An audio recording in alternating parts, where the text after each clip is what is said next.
اعوذ باللہ من الشیطان الرجیم بسم اللہ الرحمن الرحیم یا ایہا الذین آمنوا کتب علیکم الصیام کما کتب علی الذین من قبلکم لعلکم تتقون۔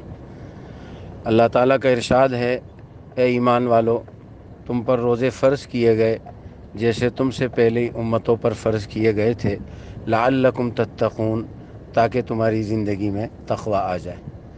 تقوی نام ہے گناہوں سے بچنے کا۔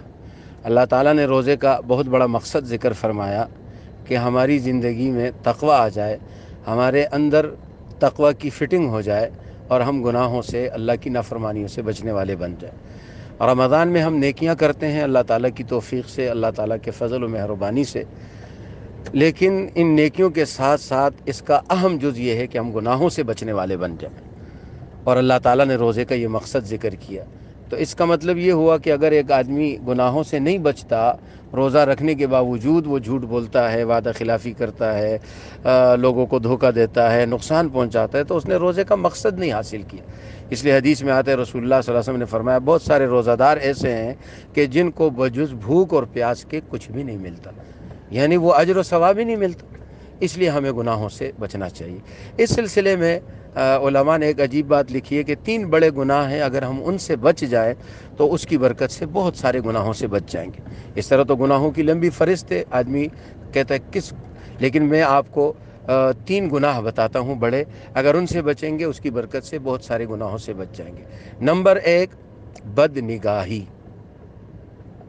نمبر 2، بد زبانی۔ نمبر 3، بد گمانی۔ سب سے اوپر آنکھ ہے، بد نگاہی سے بچے، نامحرم عورتوں سے تلذذ حاصل نہ کرے، روزوں کے حالت میں انہیں نہ دیکھے، عورتیں بھی بد نگاہی سے بچے، مردوں کو نہ دیکھے۔ تو بد نگاہی سے بچیں گے تو بہت سارے گناہوں سے بچ جائیں گے۔ نمبر 2، نیچے آئیں گے تو میرا منہ آ گیا، بد زبانی سے بچے۔ بد زبانی کے اندر جھوٹ بھی آ گیا، غیبت بھی آ گئی، چغلی بھی آ گئی، اور بدتمیزی بھی آ گئی، بد اخلاقی بھی آ گئی، تو اپنے زبان کا بھی روزہ رکھے۔ اور نمبر 3، اپنے دل کی طرف آ جائے، بدگمانی سے بچے۔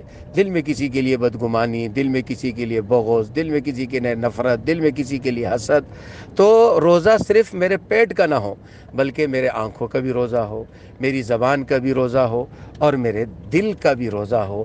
پھر اس روزے پر جو اجر ملے گا وہ ہم سوچ بھی نہیں سکتے۔ حدیث قدسی میں کہ رسول اللہ صلی اللہ علیہ وسلم نے فرمایا کہ اللہ تعالیٰ نے فرمایا، الصوم لی وانا اجزی بہ، روزہ میرے لیے اور اس کا بدلہ میں ہی دیتا ہوں، اور بعض روایات میں اس کے بدلے میں ملتا ہوں۔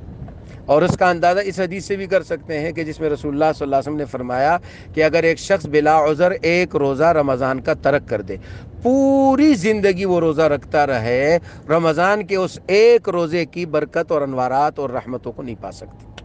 تو اس لیے میرے مسلمان بھائیوں، جہاں ہمارے پیٹ کا روزہ ہو، وہاں ہماری آنکھوں کا روزہ، ہماری زبان کا روزہ، ہمارے دل کا روزہ، تو اس کو یاد رکھے اور اسے آگے پھیلائے، تو ہم خود بھی بچیں گے، دوسروں کو دعوت دیں گے کہ گناہوں سے بچے۔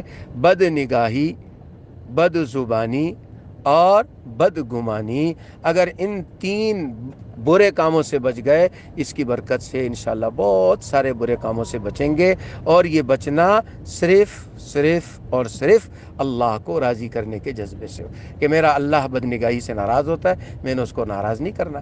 میرا اللہ تعالیٰ زبان کے غلط استعمال سے ناراض ہوتا ہے، میرا اللہ تعالیٰ دل میں بدگمانی، حسد، بغض سے ناراض ہوتا ہے۔ تو بد نگاہی، بد زبانی، بد گمانی سے بچ کر، اپنے روزوں کو برائیوں سے بچا کر، گناہوں سے بچا کر کامل روزہ رکھنے کی اللہ تعالیٰ ہم سب کو توفیق دے۔ وآخر دعوانا ان الحمد للہ رب العالمین۔